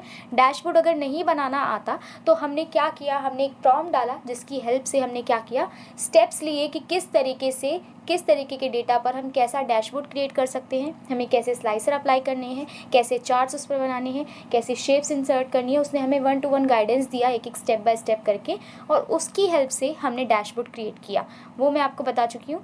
अब हम देखने वाले हैं अब और क्या क्या हम AI से करवा सकते हैं और किस तरीके से वो हमारे लिए हेल्पफुल है एक्सेल के अंदर।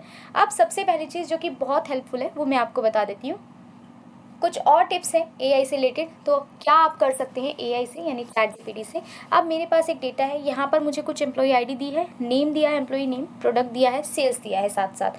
अब मुझे यहाँ पर एम्प्लॉई नेम से सेल्स निकालनी है। सिंपल चीज़ है, हम यहाँ पर VLOOKUP का यूज़ करेंगे, equal to VLOOKUP। Lookup value वो होती है जिसके अकॉर्डिंगली आप अपना डेटा निकाल रहे हैं। यानी मैं एम्प्लॉय नेम के अकॉर्डिंग ये सेल्स निकाल रही हूँ, मुझे सेल्स निकालने को बोला गया है तो मैं यहाँ पर एम्प्लॉय नेम के अकॉर्डिंग सेल्स निकाल रही हूँ, इसलिए लुकअप वैल्यू होगी यहाँ पर एम्प्लॉय नेम। इसके बाद आपको अप्लाई करना है कॉमा। कॉमा के बाद टेबल एरे आता है। किस टेबल की आप बात कर रहे हैं, तो टेबल एरे में मैं जो टेबल है यहाँ से एम्प्लॉय नेम से सिलेक्ट करी, क्योंकि हमें एम्प्लॉय नेम का काम है, हम एम्प्लॉय आईडी का कुछ काम नहीं, तो मैंने उसको सिलेक्शन नहीं किया है, यानी उसको मैंने टेबल एरे में सिलेक्ट नहीं किया है, नीड ही नहीं है ऐसी, कॉमा। अब बारी आती है कॉलम इंडेक्स नंबर की। कॉलम इंडेक्स नंबर क्या होता है? कॉलम इंडेक्स नंबर आप किस कॉलम से रिजल्ट निकाल रहे हैं। आप जो टेबल है आपकी 1 2 3 4 कॉलम्स के, लेकिन जो रिजल्ट देख रहे हैं हम इन 3 कॉलम्स के अकॉर्डिंग देख रहे हैं, क्योंकि टेबल एरे में टेबल यहाँ से सिलेक्टेड है, तो टेबल जहाँ से सिलेक्ट होगी आपका टेबल एरे भी उतना ही होगा और कॉलम भी उतने ही होंगे। तो अभी कॉलम कितने हैं? 1 2 3। और कॉलम इंडेक्स नंबर में कौन से कॉलम का नंबर आता है? उस कॉलम का नंबर आएगा जिस कॉलम में आपका आंसर है, यानी मुझे यहाँ पर सेल्स को देखना है, तो सेल्स कौन से कॉलम में है?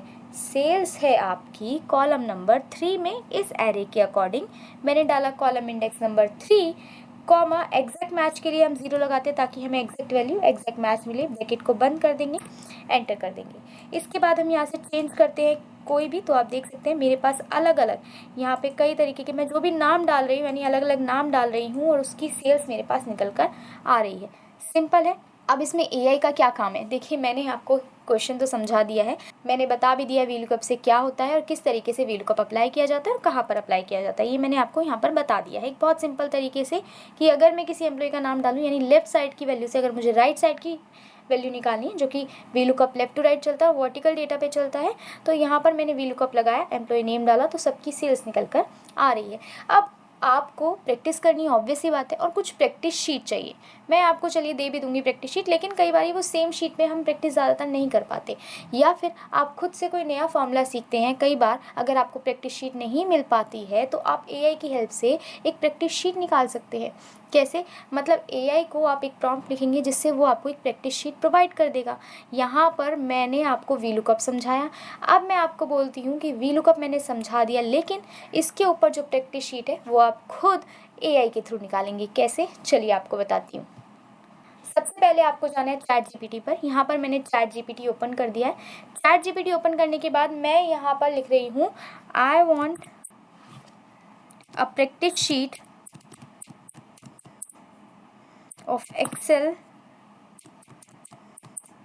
on VLOOKUP function। मुझे VLOOKUP फंक्शन पर एक practice, I want a practice sheet of Excel on VLOOKUP function. तो देखते हैं मुझे क्या देता है। यहाँ पर मैंने डाल दिया है, एंटर। आप किसी भी लैंग्वेज में लिख सकते हैं, आपको हिंदी में लिखना है हिंदी में लिखिए, इंग्लिश में लिखना है इंग्लिश में लिखिए, किसी भी लैंग्वेज में आप इजीली लिख सकते हैं। एआई आपकी सारी भाषाएं समझता है और चैट जीपीटी आपकी हेल्प करता है। तो यहाँ पर इसने मुझे कुछ डेटा दिया है, मैंने शीट मांगी लेकिन इसने मुझे डेटा दिया। आई वांट अ प्रैक्टिस शीट, मैंने शीट लिखना भूल गई, यहाँ पर मुझे प्रैक्टिस शीट चाहिए थी, शायद इस वजह से नहीं दिया। लेकिन अगर मैं लिख भी देती हूँ, चलिए अगर लिख भी देती हूँ तो कई बार होता है ये शीट नहीं देता, तब भी सिर्फ और सिर्फ आपको डेटा ही देता है, प्रैक्टिस शीट ऑफ एक्सेल। और मैंने यहाँ से अगेन सेंड किया है, मैंने चलिए उसको एडिट कर दिया। देखते हैं क्या शीट की वजह से शीट नहीं आई है या फिर किसी और वजह से। नहीं, मैंने शीट नहीं लिखा था इसलिए शीट नहीं आई। I want a practice sheet of Excel on VLOOKUP function. यहाँ पर मुझे मिल गई है, मैं आपको दिखाती हूँ। ये जो लिंक देख रहे हैं मैं इस पर क्लिक करूँगी। क्लिक करने के बाद क्या हुआ, यहाँ पर ये फाइल डाउनलोड नहीं हुई। जैसा कि मैंने कहा कि एआई क्या हर जगह काम करता है या एआई कैसे काम करता है, उसको प्रॉपर इंस्ट्रक्शन चाहिए। इसने मुझे, चलिए यहाँ तो VLOOKUP पर कोई शीट नहीं थी, एक लास्ट टाइम ट्राई कर लेते हैं।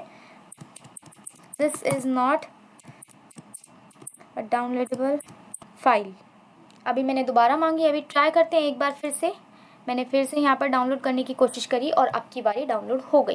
जैसा कि मैंने कहा एआई के साथ थोड़ा सा आपको प्ले करना होता है, प्रॉम्प्ट सही होना चाहिए, थोड़े से इंस्ट्रक्शन सही होने चाहिए। पहली बारी में मैंने इंस्ट्रक्शन गलत लिखा, तो गलत लिखने पर भी उसने आपको कोई गलत चीज़ नहीं दी, उसने आपको दिया डेटा।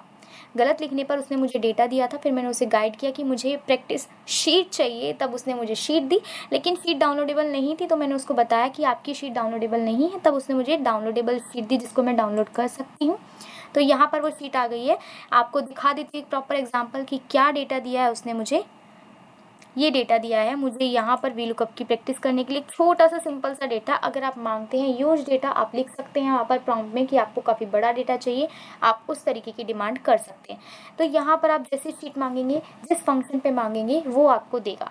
शीट नहीं देगा तो डेटा ऑब्वियसली देगा। तो इस तरीके से आप AI से प्रैक्टिस कर सकते हैं, आपकी हेल्प हो जाएगी काफ़ी। कि मैं अगर आपको कुछ सिखाती हूँ, कुछ फंक्शन सिखाती हूँ, मेरी शीट पे काम करने के बाद जो प्रैक्टिस शीट मैं आपको दूंगी, उस पर काम करने के बाद अगर आपको और नई शीट्स पे काम करना है तो आप AI की हेल्प से कैसे शीट्स निकाल सकते हैं वो मैंने आपको बता दिया, और वहाँ से आप शीट्स को डाउनलोड भी कर सकते हैं। आप चलिए आगे देखते हैं। Okay, so this is very interesting, ये काफ़ी इंटरेस्टिंग होने वाला है।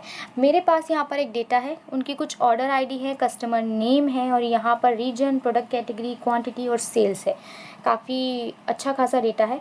क्या करना है, यहाँ पर कस्टमर है, रीजन है, प्रोडक्ट कैटेगरी है, क्वांटिटी और सेल्स है। यहाँ पर मुझे बोला गया, खाली बॉक्सेस देख रहे हैं, यहाँ पर क्या करना है, यहाँ पर मुझे इन रीजन वाइज सम निकालना है, सेल्स का सम निकालना है। यानी मैं चाहती हूँ नॉर्थ, वेस्ट, ईस्ट और साउथ रीजन की सेल्स का सम, टोटल सम आ जाए कितना कितना है। Got it. दूसरे बॉक्स में बोला गया है कि प्रोडक्ट कैटेगरी है, मुझे काउंट करना है कि किचनवेयर में किचनवेयर की कितनी प्रोडक्ट कैटेगरी है, हैंडीक्राफ्ट्स की कितनी प्रोडक्ट कैटेगरी है, हैंडलूम की कितनी प्रोडक्ट कैटेगरी है, मुझे इनके नंबर्स काउंट करने हैं क्राइटेरिया के अकॉर्डिंग। तो क्या ये मुझे फंक्शन दे पाएगा? मुझे आइडिया नहीं है कौन सा फॉर्मूला लगेगा, मुझे नहीं पता। मैं ये सॉल्व करना चाहती हूँ, कैसे करूँगी? यहाँ पर मुझे बोला गया है कि सबसे पहले तो इन चारों रीजन की कितनी कितनी टोटल सेल्स हैं उनका सम चाहिए। दूसरे यहाँ पर क्या दिया, दूसरा दिया हुआ है कि मुझे काउंट करना है इन प्रोडक्ट कैटेगरी को कि कितना यहाँ पर किचनवेयर प्रोडक्ट कैटेगरी है, कितना हैंडीक्राफ्ट है, कितना हैंडलूम है। तो प्रॉम्प्ट लिखना आना चाहिए, जैसा कि मैंने कहा चैट GPT हेल्प आपकी करेगा। चलिए देखते हैं। यहाँ पर मैंने ओपन किया चैट GPT अगेन, और यहाँ पर मैं एक प्रॉम्प्ट लिखना शुरू कर रही हूँ। आई have a data set in Excel with 5 columns A, B, C, D, E, named customer, region मैंने यहाँ डाल दिया। I have a data set in Excel with 5 columns A, B, C, D, E, name, उनके name क्या है, customer name, reason, और क्या क्या है देख लेते हैं अपनी एक्सेल की फाइल में से। प्रोडक्ट कैटेगरी, यूनिट और sales, sorry product category, quantity और सेल्स, ये हमें डालना है, ये भी डाल देते हैं। आप जाएंगे अगेन चैट GPT पे और यहाँ डालेंगे product category, quantity and sales. अब इसमें करना क्या है हम वो भी लिख देते हैं। यहाँ पर हमें चाहिए कि ये जो आपके कॉलम्स हैं A, B, C, D, E, जिसमें यहाँ पर आपको हेडिंग दी है customer name, region, product category, quantity and sales, हमें चाहिए सेल्स का टोटल। हमें सेल्स के अकॉर्डिंग टोटल करना है, लेकिन कैसे सेल्स का टोटल चाहिए, लेकिन रीजन वाइज कैसे करेंगे वो लिख देते हैं यहाँ पर। I want to sum according to 4 regions, according to region criteria. I want to sum of the sales according to region criteria mention कर दिया है। give me a function in Excel लिख दिया है प्रॉम्प्ट, हिंदी में इंग्लिश में, जैसे कि मैंने कहा जैसे आप चाहें वैसे लिख सकते हैं। मैंने लिखा है our data set in Excel with 5 columns A, B, C, D, E, named customer name, region, product category, quantity and sales. I want to sum of the sales according to region criteria. Give function in Excel, give me a function in Excel. अभी upload करते देखते क्या formula, क्या function हमें ये देता है। यहाँ पर इसने मुझे, चलिए कुछ तो दिया है, इसने मुझे दिया है यहाँ पर सम इफ का फंक्शन। क्या सम इफ का फंक्शन चलेगा? चलो देख लेते हैं। यहाँ पर सेलेक्ट किया और मैंने यहाँ से कॉपी कर लिया। कॉपी करने के बाद आप जाएंगे अपनी शीट पर और यहाँ पर फॉर्मूला पेस्ट कर देंगे। फॉर्मूला मैंने पेस्ट कर दिया लेकिन 0 आया है, क्योंकि जो उसने सिलेक्शन दिया है वो हमें चेंज करना पड़ेगा अपने डेटा के अकॉर्डिंग। सबसे पहले यहाँ पर इसने यहाँ तक किया, इसको हम कम कर देंगे। रीजन को सिलेक्ट किया था, उसके बाद यहाँ पर हमें रीजन में क्राइटेरिया जो है हम सेलेक्ट कर रहे हैं, उसने यहाँ पर डबल कोट में दिया है नॉर्थ, बिल्कुल करेक्ट दिया, लेकिन हम काउंट करेंगे। चलो यहाँ पे हमने काउंट कर लिया, लेकिन एक मिस्टेक है, सम रेंज, उसने रेंज अलग अलग लिया, लेकिन फॉर्मूला हमें सही दिया है। हम ट्राई करके देख रहे हैं खुद से, हमें इसका तो नहीं करना था, लेकिन इसने अपने अकॉर्डिंग दिया है। सम रेंज में यहाँ पर हमें दिया है क्वान्टिटी। तो जैसा कि मैंने कहा कि AI कहाँ तक और किस हद तक काम करता है वो देखना होगा। आपको प्रॉम्प्ट बहुत ध्यान से लिखना है, सेल्स को मेंशन करना होगा। अगर नहीं भी करता तो फॉर्मूला तो उसने हमें दे ही दिया है, तो शायद फॉर्मूला, देखिए फॉर्मूला तो चल गया है यहाँ पर, फॉर्मूला का आइडिया नहीं था, फॉर्मूला हमने अप्लाई तो कर लिया लेकिन ये नहीं पता था कौन सा लगेगा, वो उसने मेरी हेल्प कर दी है, लेकिन प्रॉपर मैनर में नहीं, उसने मुझे करेक्ट नहीं दिया। हो सकता है मैंने प्रॉम्प्ट गलत लिखा हो, प्रॉम्प्ट में मुझे और ज़्यादा मेंशन करना चाहिए था, लेकिन कितना ही डिटेल में आप लिखेंगे, जितना भी डिटेल में लिखेंगे कई बारी मिस्टेक कर ही देता है, एआई से भी गलती हो जाती है। और कई बारी, हाँ, मैं आपको पहले इंस्ट्रक्शन दे देती हूँ, कैसा होता है कि अगर आप सेम क्वेश्चन का आंसर दोबारा पूछेंगे तो कई बारी वो दोबारा की बार में आपको गलत आंसर्स भी प्रोवाइड करता है, दोबारा की बार में गलत भी हो सकता है और दोबारा की बार में वो आपको क्या करेगा, आंसर में चेंज करके भी देगा, डिफरेंट डिफरेंट चीज़ें आपको प्रोवाइड करता है। तो एआई के कुछ लिमिटेशंस हैं, उसको भी हम समझ के चलेंगे और कितने काम वो कर सकता है वो भी। तो यहाँ पर मैंने फॉर्मूला तो उससे ले लिया, लेकिन उसने रेंज अपने अकॉर्डिंग इस देखी, हमने रेंज को चेंज कर दिया, अपना आंसर निकाल लिया। अब नेक्स्ट क्या है, यहाँ पर प्रोडक्ट कैटेगरी के अकॉर्डिंग हमें काउंट करना है नंबर्स को, ये भी हम यहाँ पर देख लेते हैं ट्राई करके क्या करके देता है हमें। चलिए यहाँ पर अगेन मैं एक प्रॉम्प्ट लिख रही हूँ, प्रॉम्प्ट मैंने यहाँ पर लिख लिया है, I have a data set in Excel with 5 columns A B C D E, name उनके लिख दिए हैं। I want to count how many times specific category from product category column appear. यहाँ पर मैं देखना चाहती हूँ कि कितने टाइम एक स्पेसिफिक कैटेगरी जो है वो दिख रही है या फिर मुझे उसे काउंट करना है। I want to count how many times specific category from product category columns appears. तो यहाँ पर हमने नाम दे दिया, देखते हैं क्या फॉर्मूला देता है हमें। चलिए मैंने इसको अपलोड कर दिया, अपलोड करने के बाद इसने मुझे दिया है यहाँ पर काउंट इफ का फंक्शन, इसने मुझे एक एग्जाम्पल वो भी दिया है, कैटेगरी क्या हो सकती है एग्जाम्पल कैटेगरी, मुझे वो दे दी है। कंट्रोल सी से कॉपी कर लिया है, कॉपी करने के बाद यहाँ पर जाएंगे अगेन उसने क्या किया, सी रेंज में उसने समझा प्रोडक्ट कैटेगरी है तो वो भी उसने रेंज गलत ले ली है, रेंज है हमारी डी, तो यहाँ पर शायद हमने इसमें कुछ मिस्टेक तो नहीं की है, प्रॉम्प्ट में देख लेते हैं एक बार, कभी हमने कोई मिस्टेक तो नहीं की।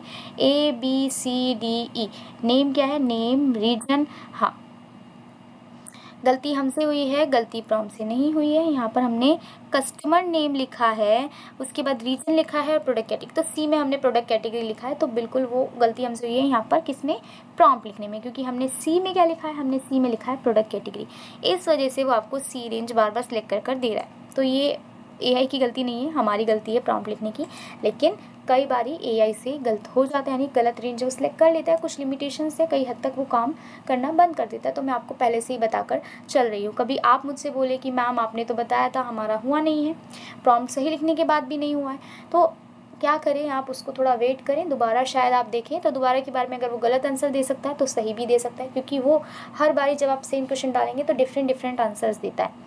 ओके, फॉर्मूला मैं कॉपी करके यहाँ पे पेस्ट कर देती हूँ, कॉपी मैंने कर लिया, आई थिंक कंट्रोल सी से कॉपी अगेन कर लेते हैं वापस से, फिर भी एक बारी रिस्क नहीं लेंगे हम, कंट्रोल वी से पेस्ट कर दिया फॉर्मूला, अगेन 0 आया है क्योंकि रेंज गलत है, रेंज उसने सही ली है लेकिन हमने उसको गलत मेंशन किया है। यहाँ पर प्रोडक्ट कैटेगरी जो है वो डी कॉलम में है, तो यहाँ पर आप डी कॉलम को सिलेक्ट करेंगे कुछ इस तरीके से, कॉमा और कैटेगरी हम सिलेक्ट करेंगे यहाँ से, जो मैं चेंज करूँ तो वो चेंज हो जाए, ब्रैकेट क्लोज देन एंटर, तो ये यहाँ पर आपका काउंट निकल कर आ गया 433। तो आप मेरी वाली गलती नहीं करिएगा, आप यहाँ पर प्रोडक्ट कैटेगरी को, क्योंकि मैंने यहाँ पर देखिए 3rd नंबर पे इसलिए वो मेंशन हो गया क्योंकि मैंने ऑर्डर आईडी को इसमें कैलकुलेट नहीं किया है, तो इस वजह से शायद वो गलती हो गई है, मैंने ऑर्डर आईडी को एज अ काउंट ही नहीं किया कि वो इस डेटा में है, क्योंकि उसका कुछ काम नहीं था। लेकिन अगर आप करेंगे प्रॉपर तरीके से करना तो वो सही होगा, आप चाहें तो ऑर्डर आई डी मेंशन मत करना उसके अंदर। तो यहाँ पर मेरी क्या हेल्प की है, यानी मेरी काफ़ी हेल्प करी, ऐसा नहीं है, ये मेरी हेल्प की उसने कि मैं यहाँ पर फॉर्मूलाज फाइंड कर सकूँ, मैं यहाँ पर देख सकूँ कि मेरे इस डेटा पर कौन से फॉर्मूला लग रहे हैं। North west south east region के अकॉर्डिंग मुझे सम निकालना था, किसका, सेल्स का, मुझे निकाल कर दे दिया है उसने, मुझे बताया सम इफ फंक्शन लगेगा, तो हाँ रिमेंबर हो गया कि सम इफ कैसे लगाते हैं। कई बार आपको फंक्शंस की नॉलेज है लेकिन पता नहीं चल रहा है कि डेटा पर कैसा फंक्शन लगना है, कौन सा फंक्शन लगना है, तो वहाँ पर एआई आपकी हेल्प करेगा आपको रिमेंबर करके, और आपको उस डेटा पर एग्जाम्पल दिखाकर कि ये फंक्शन यूज़ करेंगे तो आपका आंसर निकल जाएगा जो आपने क्राइटेरिया डाला है उसके अकॉर्डिंगली, जैसे कि यहाँ पर मेरा आंसर निकल गया है। अब चलिए आगे देखते हैं। ओके, यहाँ पर थोड़ा सा ट्रिकी है, ट्रिकी तो नहीं लेकिन क्या दिया है यहाँ पर, कस्टमर नेम्स है उनकी, सेल्स है, अगेन यहाँ पर मुझे क्या करना है, जो ब्लैंक सेल्स दिख रहे हैं ब्लैंक सेल्स को डिलीट करना है, सिंपल, सिर्फ ब्लैंक सेल्स को डिलीट नहीं करना, मुझे एआई की हेल्प से यहाँ पर क्या करना है, ब्लैंक सेल्स के साथ साथ पूरे रो को डिलीट करना है। कैसे करेंगे, ब्लैंक सेल्स वाले पूरे रो को हमें डिलीट करना है, कैसे डिलीट करेंगे मुझे नहीं पता, एआई की हेल्प लेते हैं, चलिए कैसे करना है, चलिए मैं उसको बता देती हूँ। यहाँ पर I have a data set in Excel in which two columns, column A and B, name इसमें हमें मेंशन करने की ज़रूरत नहीं है, 2 कॉलम है, हमें क्या करना है, there is some blank cells in B column, इसको मैंने मेंशन कर दिया है। यहाँ पर बी कॉलम में हमारे पास क्या है, कुछ ब्लैंक कॉलम्स हैं, ब्लैंक कॉलम्स नहीं, फिर गलत, यहाँ पे गलत नहीं लिखना है, ध्यान रखना। यहाँ पर हमने मेंशन कर दिया है मेरे पास बी कॉलम में कुछ ब्लैंक सेल्स हैं, मैंने मेंशन कर दिया है। I want to delete them with their row, entire row लिख देते हैं, चलिए ओके। सो इसके लिए हमें क्या चाहिए, कोई फॉर्मूला नहीं, इसके लिए मैं चाहती हूँ फॉर्मूला तो आई डोंट थिंक सो कुछ होगा, लेकिन मैं चाहती हूँ ये ब्लैंक सेल डिलीट हो जाए। तो इसके लिए मैं VBA कोड मांगती हूँ। VBA कोड क्या होता है, विजुअल बेसिक एप्लीकेशन, जो कि एक्सेल पे काम करता है, जिसको आप एक्सेल पे एक VBA करके एक पेज ओपन होता है, वहाँ पर अप्लाई करेंगे तो आप किसी भी तरीके का ऑटोमेशंस करवा सकते हैं, जो चाहे शीट पे कर सकते हैं। कोई बटन बनाना है आपको, ऑटोमेशंस करवाने हैं किसी तरीके के, आपको अपनी फाइल पे जिस तरीके का काम कराना है आप करवा सकते हैं। जैसे कि मैं यहाँ पर कर रही हूँ कि मुझे यहाँ पर बी कॉलम में एक VBA कोड के थ्रू क्या करना है, सारे ब्लैंक सेल्स और उनके एंटायर रो को डिलीट करना है। यानी ब्लैंक सेल्स तो डिलीट होंगी, उसके साथ वाला पूरा रो भी डिलीट हो जाएगा। तो उसके लिए मुझे क्या चाहिए, गिव मी ए VBA कोड। चलिए देखते हैं ये मुझे किस तरीके का VBA कोड देता है। चलिए दिया तो है इसने मुझे VBA कोड, कॉपी कर लेते हैं। कहाँ अप्लाई करना है, किस तरीके से, वो मैं सिखा देती हूँ। देखिए कई बारी कुछ काम अगर फॉर्मूला से, फंक्शन से नहीं हो पाते हैं, जैसे कि मुझे यहाँ पर चाहिए कि मैं इन कॉलम्स की विड्थ को ऑटो फिट कर सकूँ, वो तो वैसे भी कर सकते हैं। Permanently auto fit, permanently auto fit का मतलब होता है कि मैं जो टाइप करूँ वो अपने आप ऑटो फिट हो जाए, कोई शॉर्टकट की नीड नहीं, कोई ऑप्शन पे क्लिक करने की ज़रूरत नहीं।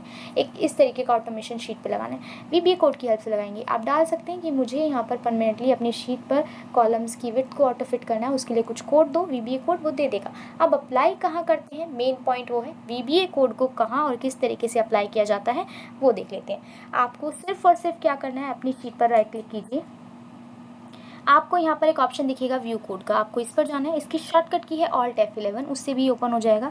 व्यू कोड पर जाना, व्यू कोड पे जाने के बाद जो कोड आपने कॉपी किया उसको Ctrl V से जस्ट पेस्ट करना है, आपको कुछ भी नहीं करना। पेस्ट कर दिया मैंने, जो कोड कॉपी किया था पूरा का पूरा कोड मैंने ऐसा का ऐसे ही पेस्ट कर दिया। पेस्ट करने के बाद यहाँ पर ये बटन दिख रहा है, आपको जूम करके दिखाती हूँ मैं, चलिए आपको, ये देखिए ये बटन, ये इस तरीके का एक ग्रीन बटन होगा। यहाँ पर आप कर्सर रख के देखेंगे, वो नाम भी दिखाएगा कई बारी आपको, क्या नाम है इसका मैं दिखा देती हूँ। यहाँ पर इसका नाम है रन सब यूज़र फॉर्म, इसकी शॉर्टकट की F5 प्रेस करना, फंक्शन की F5 या फिर इस पर क्लिक करना, कोड आपका रन कर जाएगा। यहाँ पर देखते हैं, इसको मिनिमाइज़ कर दिया मैंने, देखिए मैंने कुछ नहीं किया है, मैंने सिर्फ उसको जैसे प्ले किया, मैंने उस पर क्लिक किया, क्लिक करते ही ब्लैंक सेल्स तो डिलीट हुए ही हुए, साथ साथ उनका पूरा पूरा रो भी डिलीट हो गया। कितना इजी था, बहुत इजी था यहाँ पर ये करना। ये कितने बड़े डेटा पे आप कर सकते हैं। अगर आपको ऐसा कभी भी करना है, ब्लैंक सेल्स के साथ पूरा रो डिलीट हो जाए, नहीं समझ आ रहा है कैसे करना है, VBA कोड लिखवाओ और उसको कर दो ईजिली। राइट क्लिक करना, शीट पर व्यू कोड पे जाना, बस Ctrl C से जो कोड कॉपी किया था उसको पेस्ट कर दो यहाँ पर और आपका काम हो गया। लेकिन उसको प्ले करना नहीं भूलना, यहाँ पर इस पर ज़रूर क्लिक करना। और देखिए जैसे यहाँ पर सेकंड्स में, कुछ सेकंड्स के अंदर मेरे पूरे ब्लैंक सेल्स और उनके साथ वाले जो रो थे वो पूरा का पूरा रो डिलीट हो गया है। था ना इंटरेस्टिंग। चलिए अब आगे बढ़ते हैं। Last but not the least, यहाँ पर क्या है, मुझे यहाँ पर नेम दिए गए हैं और कुछ उन लोगों की डेट ऑफ बर्थ है, मुझे इनकी एज कैलकुलेट करनी है। कैसे निकालेंगे, मुझे चाहिए कि मुझे इन लोगों की एज मिल जाए, तो कैसे निकालेंगे हम, AI की हेल्प से। ऑब्वियस सी बात है, क्योंकि मुझे तो फॉर्मूला नहीं पता है, सीरियसली मुझे नहीं पता है क्या फॉर्मूला होगा, तो मैं AI की हेल्प लेती हूँ। अगेन स्टार्ट कैसे करना है आपको आइडिया हो गया होगा। आई have a data set in Excel 3 columns. Okay, so how to do that? And enter. चलिए देख लेते हैं, प्रॉम्प्ट मैंने लिख लिया है। फंक्शन क्या दिया है, फंक्शन यहाँ पर मुझे कुछ इस तरीके का फंक्शन दिया है। क्या ये काम करेगा वो तो कॉपी करके पता चलेगा। चलो इस फंक्शन को कॉपी कर लेते हैं, सिलेक्ट करना, Ctrl C से कॉपी कर लेना। कॉपी कर लिया, कॉपी करने के बाद मैं यहाँ पर सिर्फ और सिर्फ डायरेक्ट अप्लाई करूँगी। अब की बारी मैंने ट्राई किया है कि मैं अच्छे से प्रॉम्प्ट दे सकूँ, मैंने सारे सेल्स को मैनेज किया, अच्छे से नाम देकर बताया। पिछली बारी मुझसे गलती हो गई थी, Ctrl V से पेस्ट कर दिया है। वाओ, इस बारी तो मुझे कुछ भी चेंज करने की ज़रूरत नहीं पड़ी। देखो जितना अच्छे से मैंने प्रॉम्प्ट लिखा, सब कुछ मेंशन किया, ए कॉलम है, बी कॉलम है, बी में क्या है, मुझे सी में क्या निकालना है, उसने मुझे साथ के साथ जैसे मैंने फॉर्मूला पेस्ट किया है, मुझे कुछ ज़रूरत नहीं पड़ी कि मैं उसको यहाँ पर चेंज करूँ, मैं रेंज चेंज करूँ, नहीं। मैंने प्रॉम्प्ट एकदम करेक्ट लिखा, मुझे फॉर्मूला एकदम करेक्ट मिला, उसने रेंज भी खुद सेलेक्ट की, डेटा भी खुद सेलेक्ट किया, सब कुछ फंक्शन अप्लाई किया, और मुझे यहाँ पर इन नेम्स जो लोगों का मेरे पास डेटा था, उनकी डेट ऑफ बर्थ थी, उनकी एज कैलकुलेट कर कर दे दी है। तो यहाँ पर कितना आसान था। अब ये करने के लिए फॉर्मूला हमें नहीं पता था कौन सा यूज़ करना है, लेकिन एआई ने दे दिया, वो भी कुछ सेकंड्स के अंदर। तो कितना यूज़फुल है एआई।